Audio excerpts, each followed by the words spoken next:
It's my pleasure to be here today to introduce someone that really, for all of us, needs no introduction.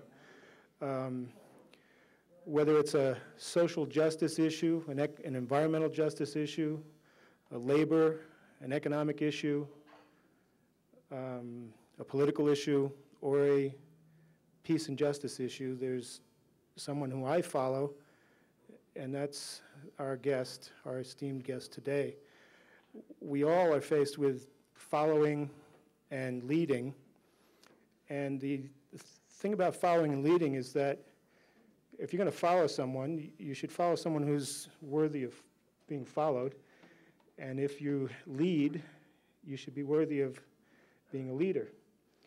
And Cindy Sheehan is, for me, someone who I have total respect in following, but also shows me how to lead by example, because she walks that walk every day, and we're proud to have her here. I'm proud to call her my friend, and without anything else to say, my friend Cindy Sheehan.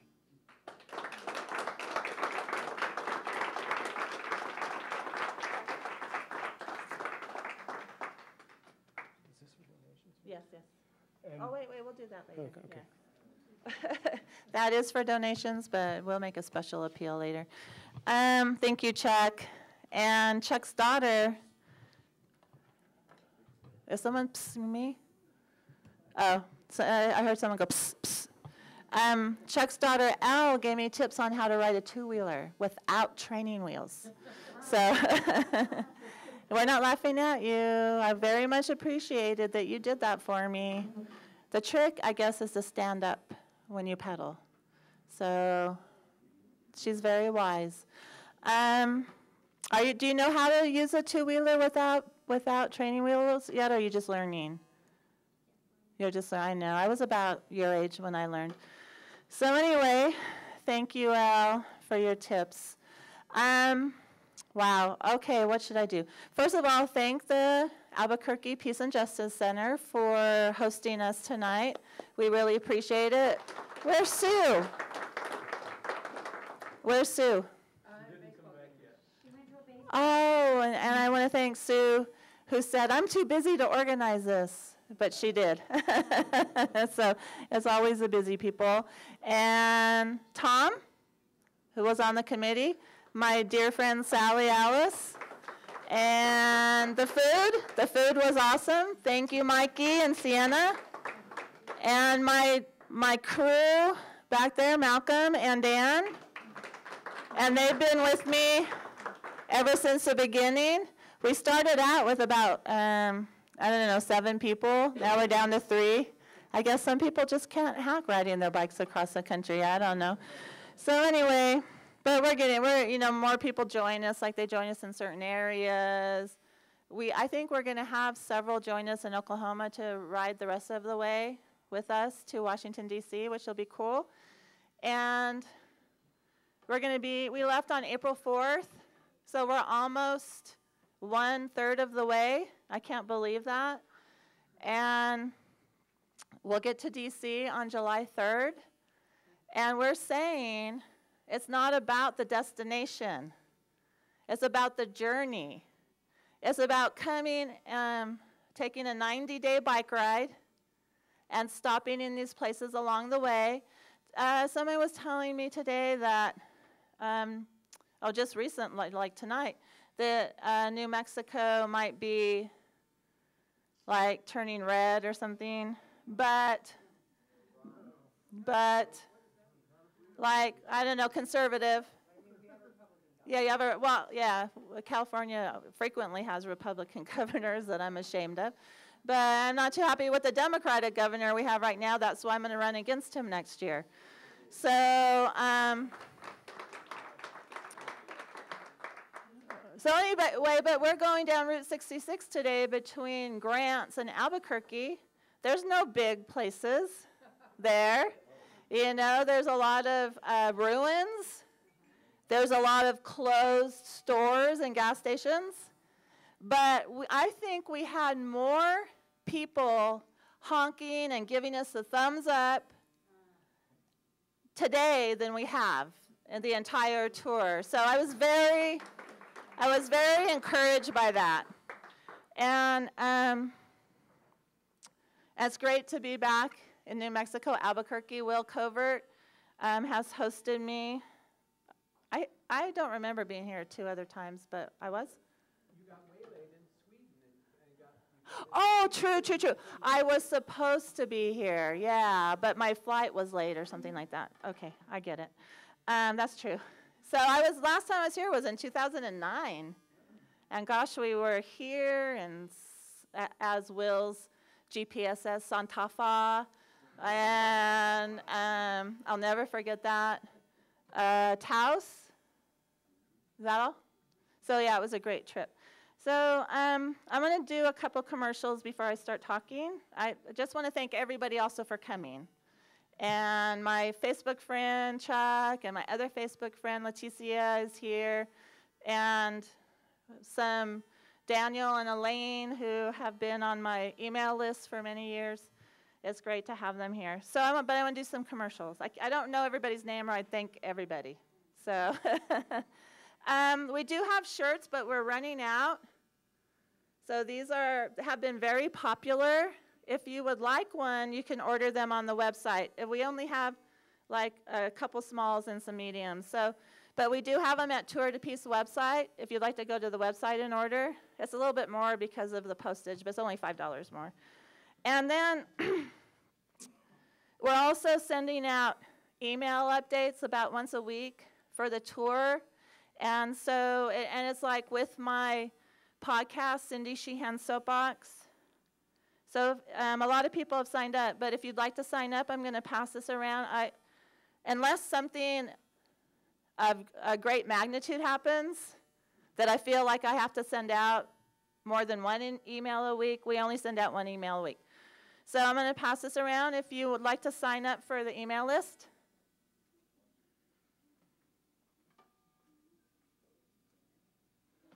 And we will, I'll have Malcolm, the driver of the van, come up and give a fundraising appeal, because the tour does cost money, and we are raising money.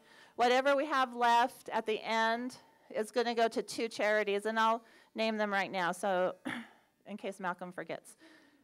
Oh, are our charities on there? Yeah. Iraqi Health Now, and it's an organization that was started by Kathy Murphy, one of our Camp Casey friends, and her brother was killed in Vietnam.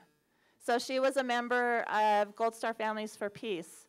So she started it, and they raised money to send medical aid to Basra that has been really hit hard by the depleted uranium. And then another one is Afghan Youth Volunteers for Peace. So we wanted to divide the money, one organization that does work in Iraq, one organization that does work in Afghanistan. And so any money we have left at the end of the tour, we'll be dividing it between those 2 organizations. So I was reminded that the last time I was here, I spoke about the book I had just published called Myth America, the 20 greatest myths of the robber class and the case for revolution. And my revolution back in 2009 was one of doing things in community to strengthen the community. Like, growing your own food, having a farmer's market, having food co-ops, nursery school co-ops, whatever kind, things like that you work together, and you have to create community oftentimes. And so what I was talking about was really Occupy before Occupied happened. And a lot of people credit me with being the first occupier of post 9/11 world when we occupied Crawford, Texas. So there are a lot nicer places to occupy. But so that's what I was focusing on in 2009. But really, this tour across America, the United States of America, I hate saying America because it like kind of like, yeah, Like we're the only America. So I like to distinguish, you know, South America, United States of America, Central America. So anyway, is an extension of what I was doing in 2009, and that's trying to create these revolutionary communities. You know, I don't think our revolution here in the United States, I'm sorry, I'm stripping.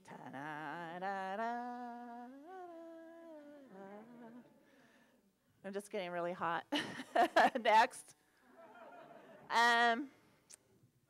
So anyway, the revolution, we can't approach the violent empire using violence, I don't think.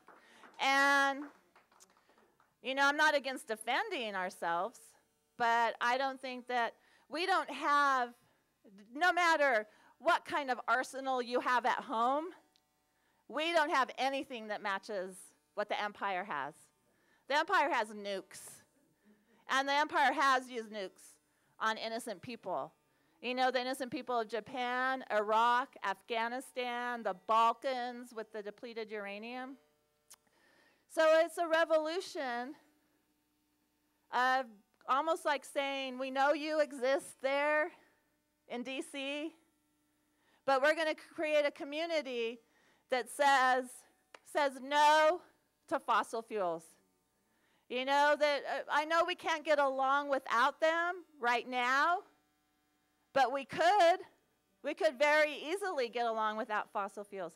A community that says no to war, that identifies the people at risk in their community for signing up to go to war, and says we're a loving community and we're not going to let that happen. Or we're going to create these communities that while we're still, you know, telling our state, local, and federal government that we want Monsanto out of our food supply, we're going to create communities that we grow our own food, and we share, and we eat locally. We don't eat food that's been shipped. Oops. I get so excited. Hold on. You know, we don't eat food that's been shipped thousands of miles because that's somebody else's food, right? So anyway, that's how we're going to create revolution. By saying we know you exist, we don't like what you do, and we wish you would do it better. But until then, we don't care. Because we have a community that we can rely on, that we can trust. And so since my son was killed, I've tried to do everything I can to create a movement. Not just be by myself. You know, I went to Crawford by myself, and pretty soon 17,000 people joined me. But why are there only 3 of us on this bike ride? I know riding the bike across America is not, United States of America is not that easy. And we are getting a lot of support from people who can't make it on the ride. But why isn't this place stuffed? You know, why isn't it just standing room only here? You know, Obama has continued much of the policy, but it's not about Obama, and it wasn't about Bush. It's about the empire. And until we can say, you know, our activism is based on our principles and not loyalty to a political party, then nothing's going to change. And if we had that kind of principle-based activism, this place would be packed. Well, if we had that, I'd be home cuddling with my grandbabies right now, because the wars would be over, right? So that's what Tour de Peace is about. And why are we riding bikes? I sold my car 8 years ago. And I said, you know, because I believe that our dependence from the top down and from the down back up again on fossil fuels creates a need for these wars, these resource wars. And so I've been riding my bike or walking or using public transportation now for 8 years. And so it can be done. I live in California. You know, California, the car is like a god. You know, so it's really hard to do. So I know that it can be done. And we know that Washington, D.C., the Pentagon uses if the Pentagon was a country, it would be the #1 user of fossil fuels.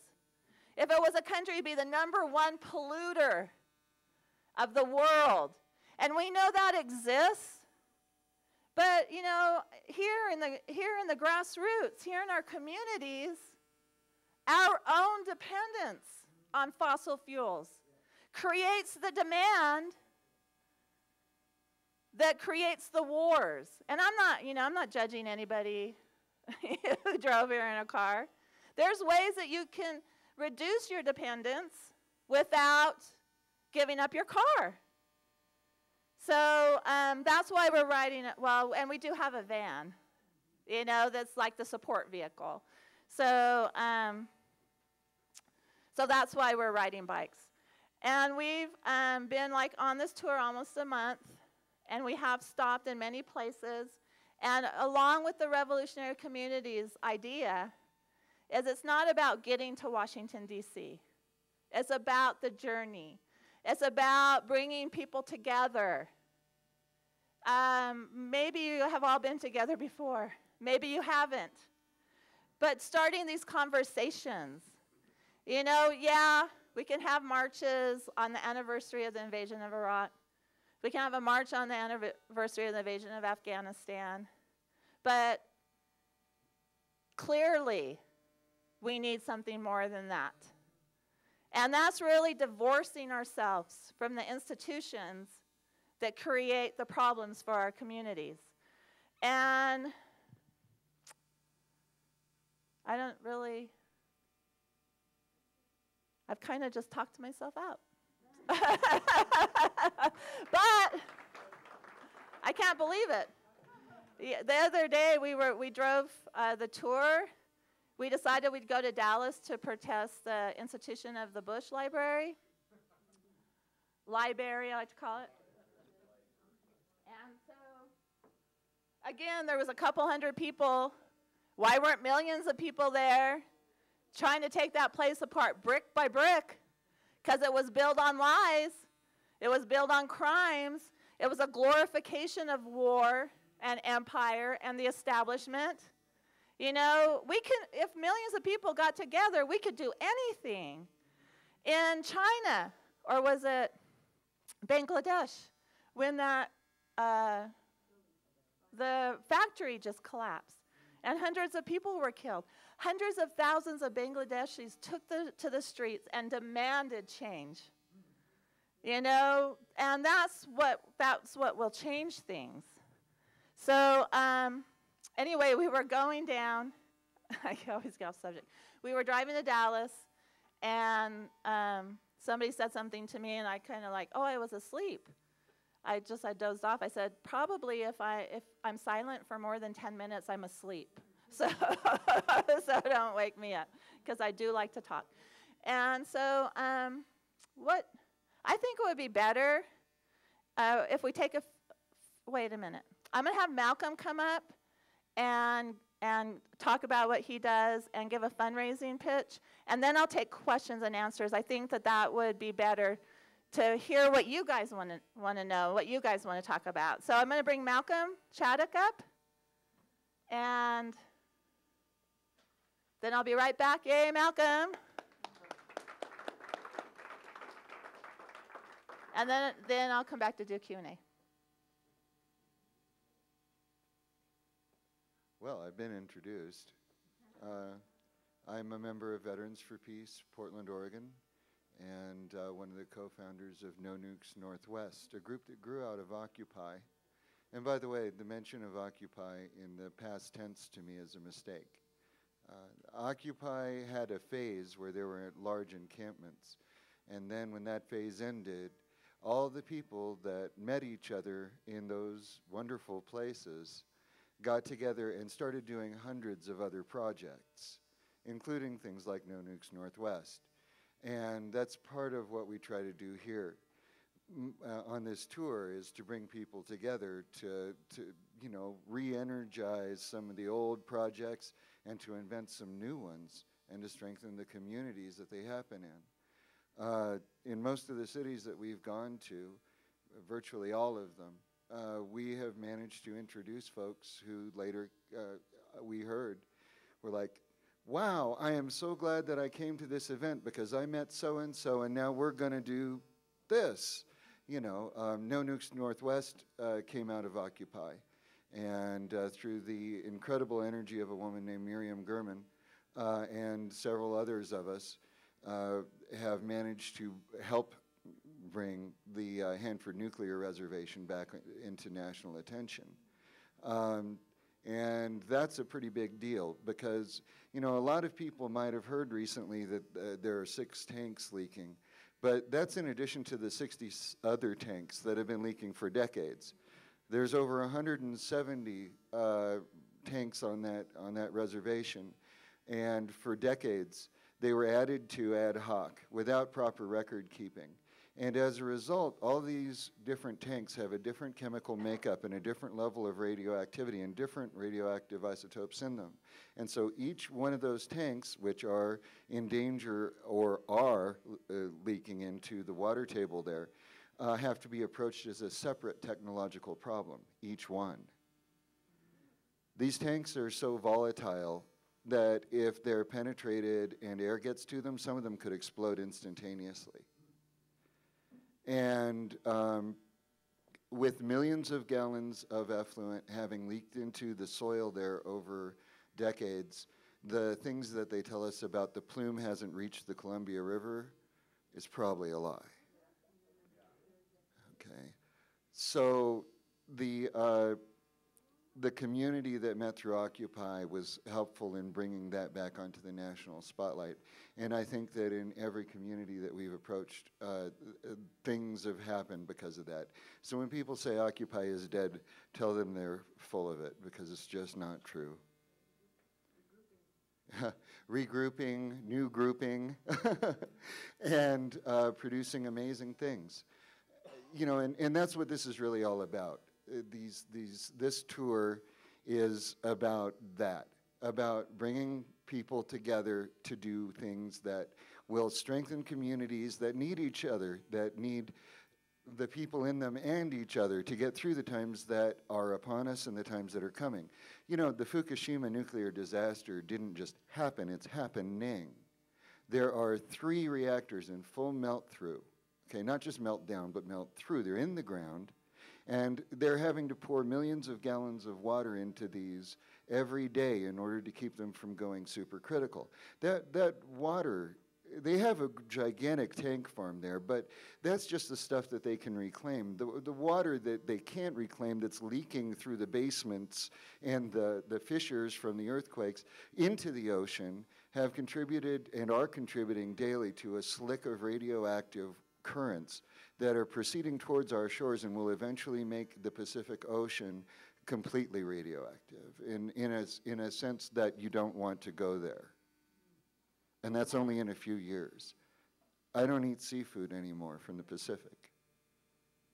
Or from the Gulf. Well, or from the Gulf. And as a matter of fact, if you live anywhere up there by Russia, I can't remember the bay that they dumped 17 nuclear reactors of various types and an unknown quantity of contaminated stuff that used to be frozen at the bottom there, but now it's not frozen anymore, then you probably don't want to eat that seafood either. Okay, or the Caspian Sea, where 2 years before the Gulf disaster, the Gulf oil spills, they had an identical one, but that was suppressed by means including murder. Okay, and they knew that this kind of accident could happen again. And these are the reasons that we need each other, because these things are happening and we need to band together in order to find ways to survive these things, because all we've got is us. And that's why we're on this tour, because we're going by bike so we can go slow enough to see what's out there. We've been moving down Route 66 for the last several days, well, a couple, 3 weeks. It seems like forever. Yeah, almost a month. It's so strange. It's almost like time, you know, kind of collapses and expands at the same time. And we've gone past places so depressed where there's a fallen down building and the scrappers haven't even gotten to it at all. Can you imagine a community so depressed where the scrappers haven't gotten out to snag the steel or the copper or the aluminum? But that's what happens when the car culture bypasses your community, and that's what it was based on. You know, and that's why we're doing what we're doing. And yes, this is a fundraising appeal because we feel that this work is important enough that we can ask you for your support, substantial support, not just in money, but in emails to your friends, conversations over dinner, at your churches, in your supermarkets, because we're all we've got. And we're making those conversations happen, but we want to make that your mission too. You know, I've got this basket here. It's my actual bike basket. Yep. This has ridden many a mile, this basket. And I'm hoping that y'all will dig deep and put something in it because we need the help. Because we need to bring people together to fight these things that are happening to us, are being done to us. And Malcolm, if we write checks, do we write them to Tour de Peace? Write them to Cindy Sheehan's Soapbox. Cindy Sheehan Soapbox? Yep, that's the radio show, by the way. And Cindy can probably tell you more about that. So thank you all for coming out tonight. The cause is urgent and worthy. Please support us. Thank you, Malcolm. I did want to say, too, is that healthcare is such an urgent issue. And I've been to many communities starting in 2009 that have health care cooperatives. And we were just in Phoenix, and that's not on Route 66, but we made a special trip. A physician's assistant and an RN and some others have got together. They bought a house, and they're making a community clinic. And we have a friend in Eureka Springs, Arkansas, who the community got together and built a clinic from free labor and all the doctors, dentists, chiropractors, massage therapists, natural health practitioners donate their time to have a community clinic. So the healthcare was never reformed in 2010. It was a giveaway to the health insurance companies, and I don't have health insurance, you know, so I almost had to go to the emergency room the other day, and the thing that stopped me, I probably would have went if we had Medicare for all. Why wouldn't I go? You know, so, but the thing that stopped me was like the bill. I'm going to go to the doctor or the emergency room, but I'm going to have a bill afterwards. And so, fortunately, I was able to rest and pretty much clear up the ailment I had. And so that's a really important thing, too, is, you know, and these things that we're advocating, they create health. Riding your bike, walking, eating fresh, locally grown food. You know, these are health creating. And I went to Crawford in 2005. When I went back in 2006, I ended up in the hospital with 2 surgeries and 2 blood transfusions because I was so run down. But I'm going to get to DC, and I'm going to be like Iron Woman, you know? And so that's another benefit.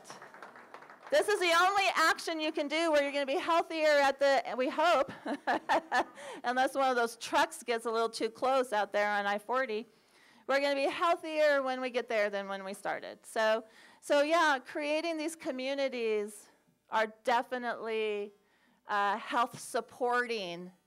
Being involved in the system is 90% health degrading.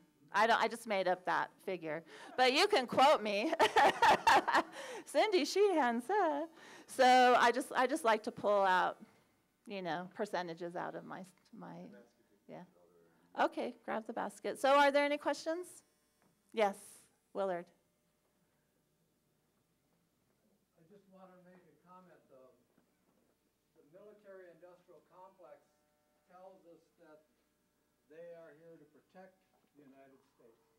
what we are finding in this community, and as Malcolm said in Hanford, is that in many cases, they are a major source of threat and damage to our security.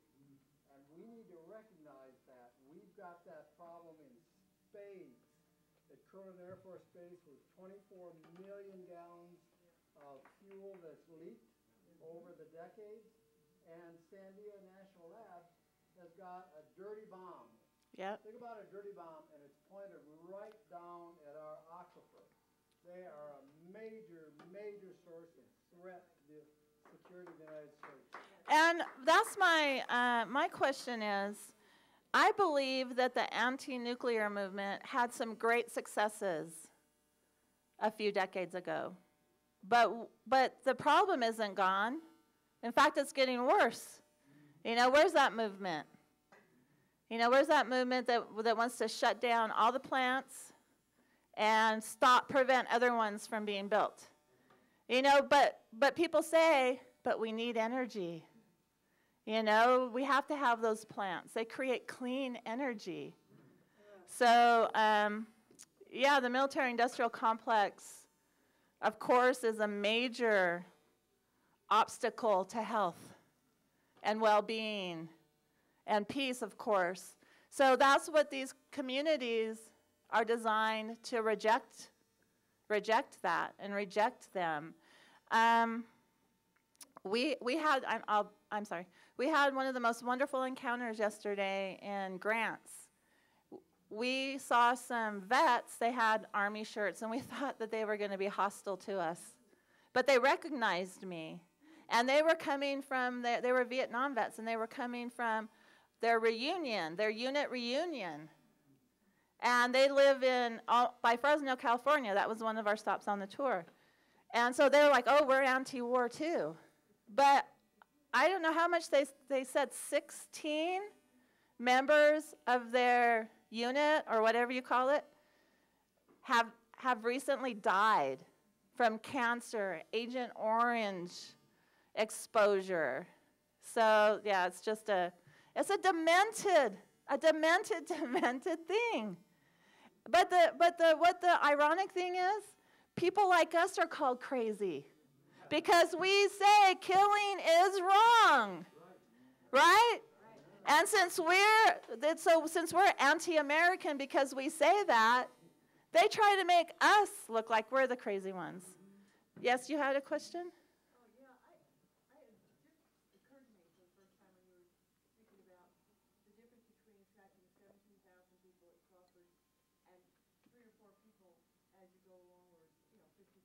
Mm-hmm.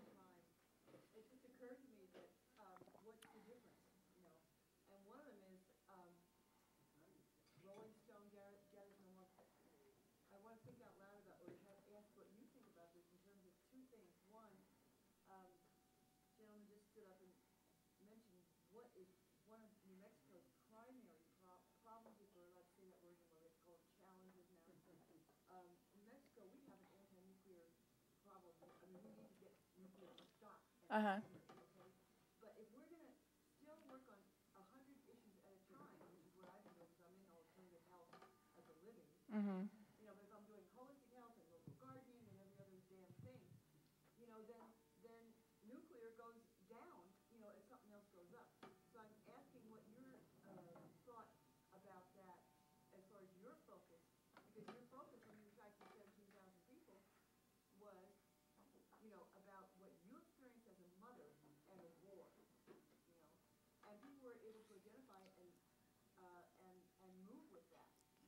I've noticed with even I Don't Know More, even the walks, we have innumerable walks and tours, and people like them and they support them and we give them $50 or whatever, but it just kind of disappears, you know, into the wherever. I'm just wondering what you think about that. Well, I'm still a mother who lost her son. There's still wars happening.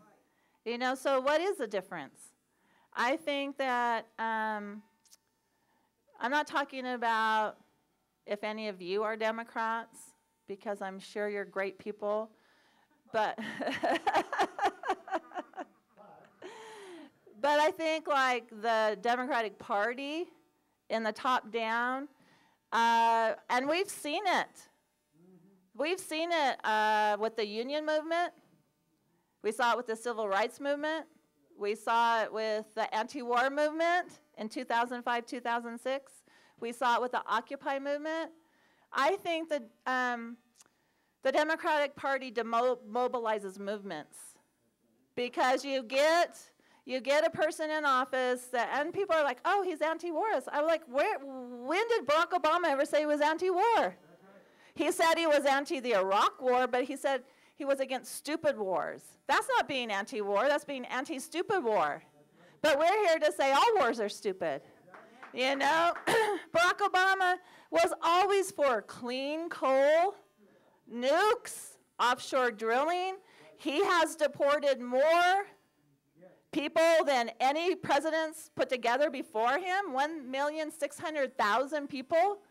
Right? Since we've been on this tour, Monsanto Protection Act was signed. 200 troops were put on the Syrian-Jordanian border, 200 U.S. troops. Missiles got shot from Syria to a Russian jetliner today. It wasn't Syria that shot them. Russia is Syria's ally. It was obviously the U.S. Israeli-backed rebels, right? These people went all-out war.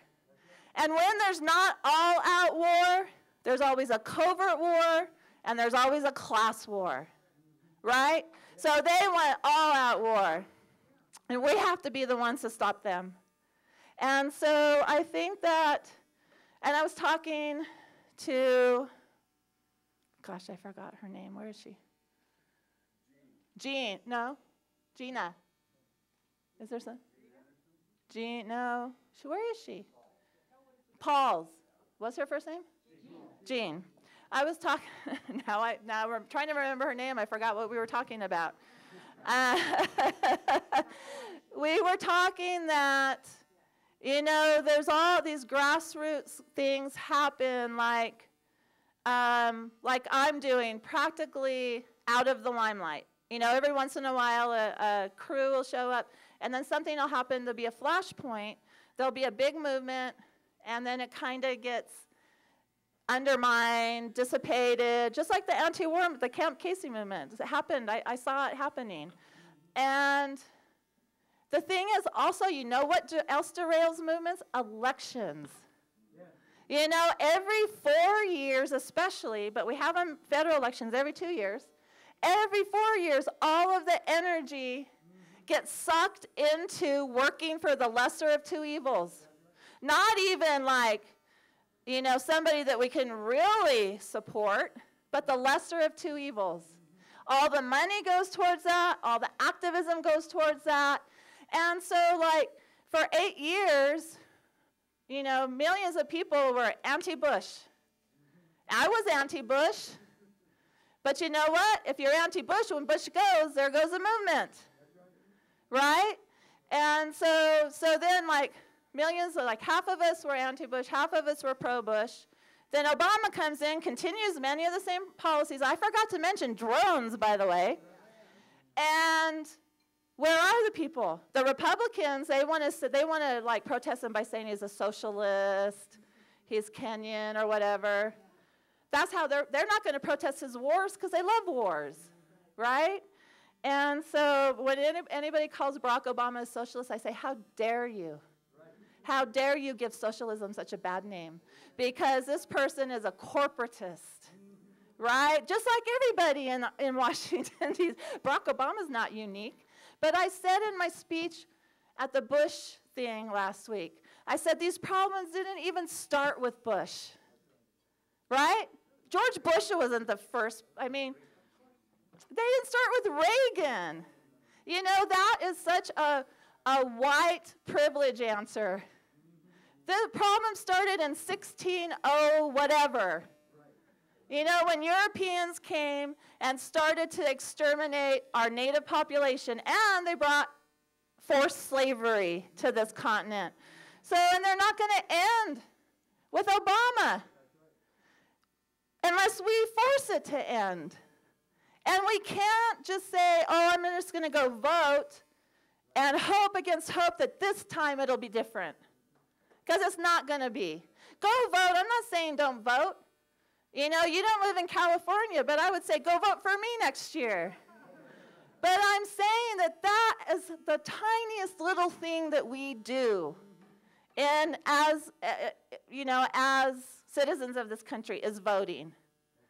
The biggest thing we should do is make those, it's so hard for me to talk when you're here, sweetie, because I use a lot of bad words and that I can't use. To make those stinking people that we elect do what we elected them for. But we just want to say, oh gosh, if we protest, A, then maybe B will get in next time. Oh, if we protest B, then A will get, it doesn't matter. It doesn't matter. It's a system. So I guess, look at me. That was a very long answer to your question. But I just want to say, too, that one thing, I went to a lot of Occupies around the country, different cities. One thing I urged them to talk about was the money we spend on war and empire. The money that goes to the Pentagon. The money that goes to support the 900 bases we have around the world. Trillions of dollars. I would go to their community. I would say, have they closed a school? Yes. Have they closed a library? Yes. Have they fired teachers? Yes. Have they reduced social services? Yes. Well, guess how much money your community sent to D.C. for the wars? X amount of dollars. I mean, all those services that are being destroyed, cut, whatever, it's not a matter of us not having the resources in this country, it's prioritization. Yes, we want the student loans to be forgiven. Yes, we think universities should be free. Preschool should be free. Education should be excellent. I lived in a California that it was like that, way back in the old days. And so yeah, it's just, and that's what we have to demand.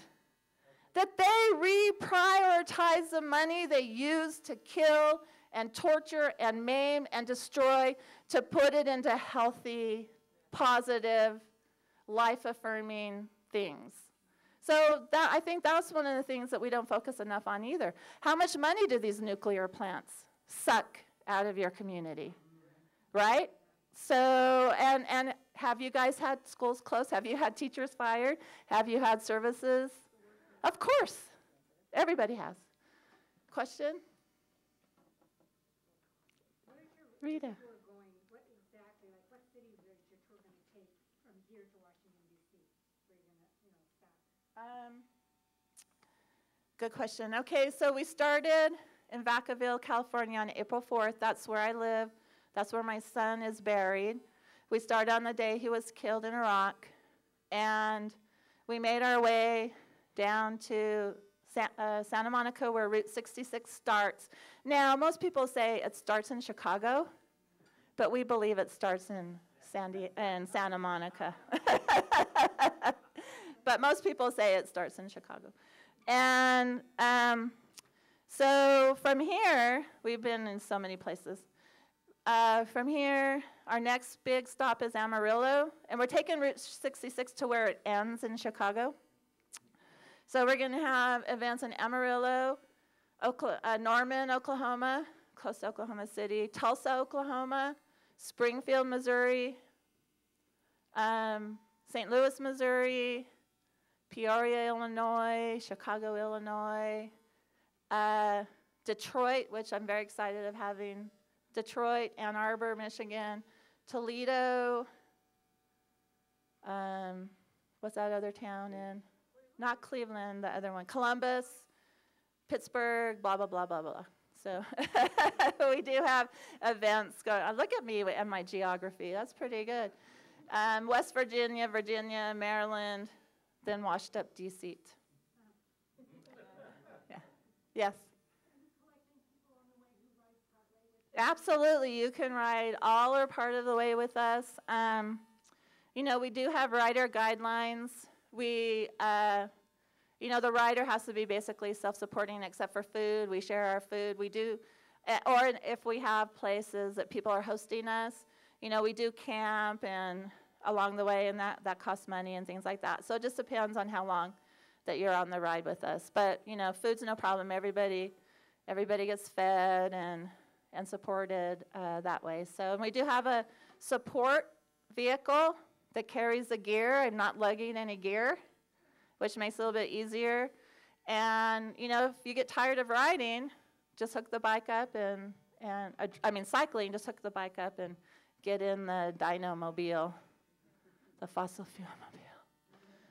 And so you can ride the rest of the way with us, or just, to Edgewood. I'm not very excited about that ride. It's going to be straight uphill. I think I'm going to need mountain climbing equipment. Maybe I'll just hook my bike to the bumper of the van. Get pulled up there. But anyway, it's going to be fun. You can do it. I mean, you can do it. It's just a matter of how long does it take you? Today it was very easy because all the way downhill it was very fast. Tomorrow it's going to take us way more hours because there is quite an elevation gain. So thank you. Any other questions? Oh, don't start clapping. Yes. I want to go home. Yay! Speak a bit about how government secrecy has increased under Obama. It has increased. I don't know what to say except it's increased.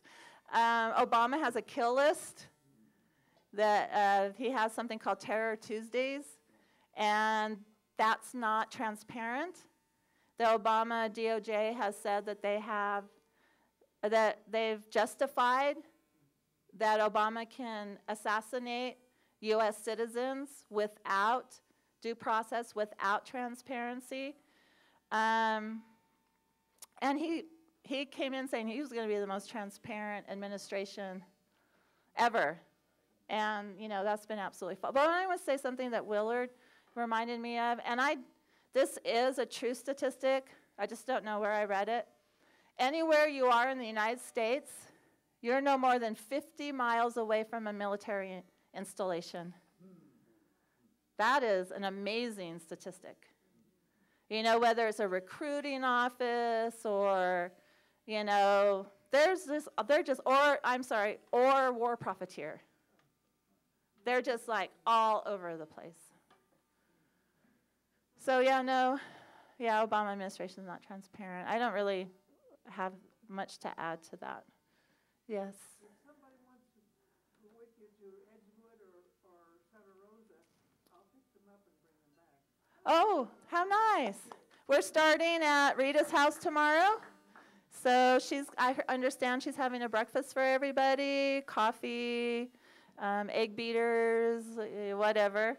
And we're leaving. I want to leave early tomorrow. We've been really bad about leaving early. But early for us is 9 o'clock. So that's what I mean by early. Thank you. And we are camping tomorrow in Edgewood, so people can come also and camp with us too if you want. Yes, Will. Since Camp Casey and the tour of Fort Manatee and running through all that, is there any optimism, any place you've seen anything that shows some light at the end of the tunnel? Well, of course I do. Because, it would be so easy not to even get out of bed every day. There's a lot to be frustrated about, for sure. And I'm not talking about with washed up deceit. I'm talking about with, my colleagues or my former colleagues. There's a lot to be frustrated about.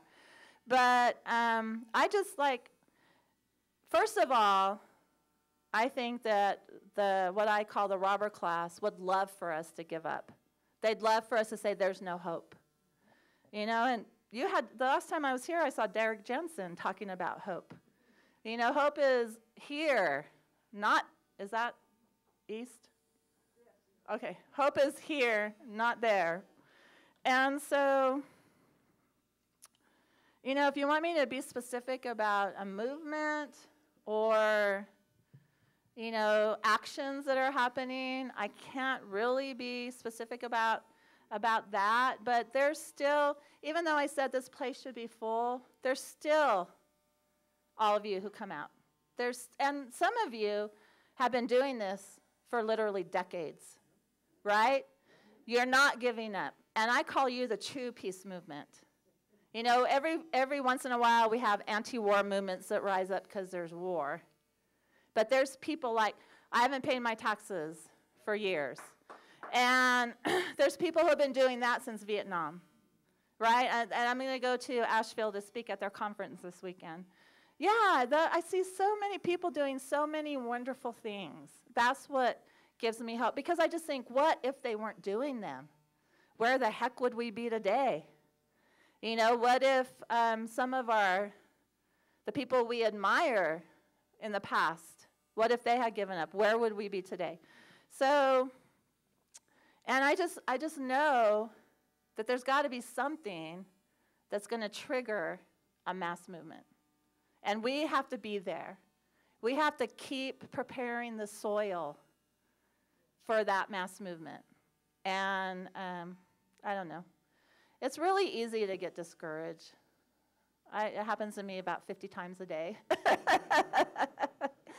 But what else are we going to do? Are we going to live like the normal American?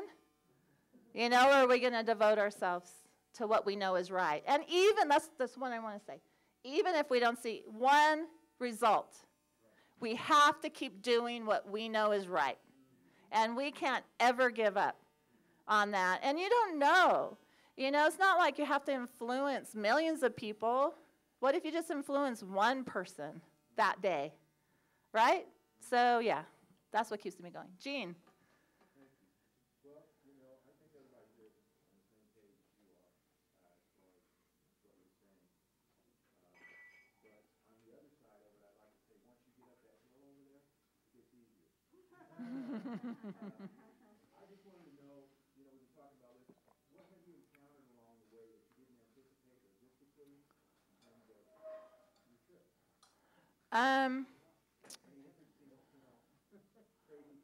Oh my gosh. One thing was when we were in Joshua Tree, and we were invited to somebody to host us. And we didn't know this man before, but he's an artist named Bobby First, F-U-R-S-T. And his entire property is devoted to his work, his art he does for peace. So it's like everywhere you look, it's a work of art with a peace symbol or whatever. That was really super amazing. But everywhere we've stayed, you know, that we've spoken at, and the people we've hosted, we don't want to go. I always say, you know, we should just make this big green screen, and I'll be going, we'll put like Amarillo, and I'll be pretending to ride my bike, oh, look, we're in Amarillo. And so, I mean, but it's true. We don't want to leave any community that we've stayed in. I was kind of surprised that I had to ride up on the interstates because 66 and 40 oftentimes are the same road because the old 66 doesn't exist anymore. And that's been a real experience. You know, the trucks go by you and they shake you, but then they also drag you in their whatchamacallit. Yeah, so it kind of helped me get up that hill to, where were we going that day? Wherever we were going. Seligman, but what was the next one that was also really rough? Williams. Oh, yeah, help me get up that. I'd be like, car, truck. What? Huh? Oh, laws of the old, yeah. We're trying to stay on the old 66 as much as, and this is another thing. You know, Route 66 is a historic. You see it all over the place, historic Route 66. It's called America's Mother Road. Right, but also America's Main Street, but the Mother Road. And so I thought that was really significant. But we've noticed, Like the roads, the communities where 40 went through are still thriving, but the ones that 40 skipped are like ghost towns. And so that's been super interesting thinking about that car culture. But that happened in my own state in the 1800s with the railroads. You know, what would happen would be the Big Four would like get bribes from the communities, and if the community wouldn't bribe them, then they wouldn't get a depot. Or they might even build and then kill the town. And they might even build a depot and then create a whole new town. So that's been very fascinating, and to get the history. And one of the things that we've noticed on 66 is the murals. You know, there's just some amazing artwork along Route 66. And I've bought a lot of Route 66. By the time I get to DC, it's just going to be total from head to toe Route 66 stuff. So I saw a hand. No? Yes. Well, I had a little bit of a talk earlier on today where people were being the pessimistic thing, and it's easy to do. But I feel very strongly that if we were not protesting and making a big beef about going to war against Iran, we would be there now. Yeah. And we'd be there for the next 20 years. I feel very... That door still isn't closed. I think the next one's Syria, and Syria would be the gateway to Iran. Syria is the doorstep for Iran because they're friends. But I'm sorry, I don't want to interrupt you, but I agree with you. I think the big anti-war movement that happened in 05-06 really undermined George Bush's ability to further his agenda. So what happened? We get a new president that's furthering George Bush's. Well, it's not his agenda. It's the agenda of the military-industrial complex. But, you know, back in 1968, people were saying about the anti-war movement, you know, with Lyndon Johnson, how this isn't doing any good and all this sort of thing, and people were losing their juice. But it was on one day in 1968 when Lyndon Johnson, they didn't know it at the time, looked out the window and says, you know, like, I can't do this anymore. And he decided that he wasn't going to run for president. So, like, that was a decision point that was affected that you cannot possibly appreciate. But we cannot appreciate what we have stopped. We are stopping things. We are making people aware. Yeah, that's my whole point. And also, besides anything, is that we have to register our opposition. We have to be vocal opponents to what's happening. But then, you know, Vietnam between 68 and 70, 71, when Johnson wasn't president, was very, very bloody. Very, very bloody. He just paved the way for someone who could do it, right? I thank you for your support for war tax resistance. I have paid no federal income tax for war for 34 years, and I pledge never to pay a penny the rest of my life. Thank you. And it's a lot easier when you don't have anything. When I first started, I actually did have some stuff, and I went to federal court twice last year with the IRS.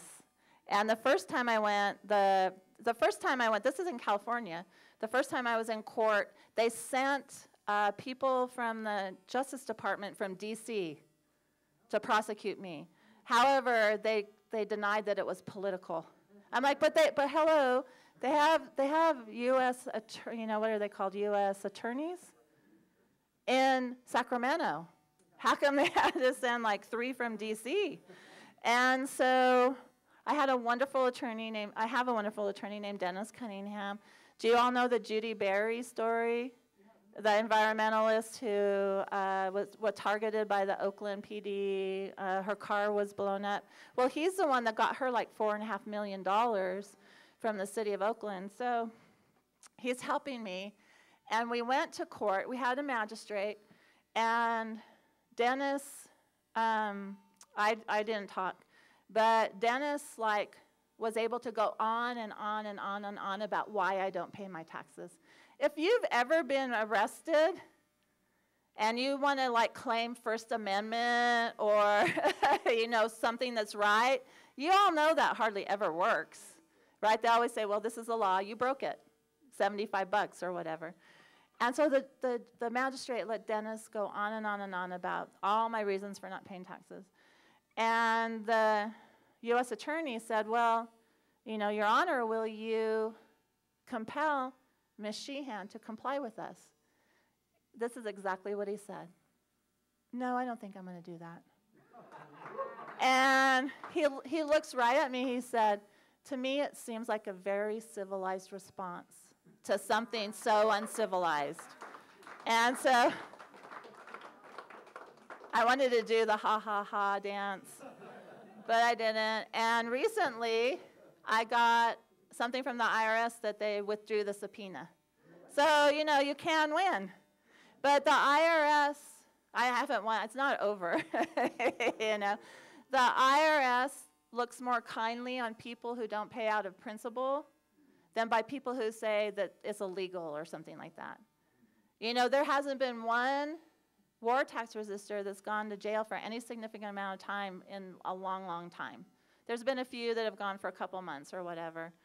But one thing that my own personal revenue agent told my lawyer, he said, why does she have to be so vocal about it? And my lawyer said, do you know her? Why would she do it? And that's one thing I think that could be really effective. Instead of, however many, we don't know how many war tax resistors there are. But if there were millions of us, that would be something that would be super duper effective. Does anybody else have a question? Thank you, everybody.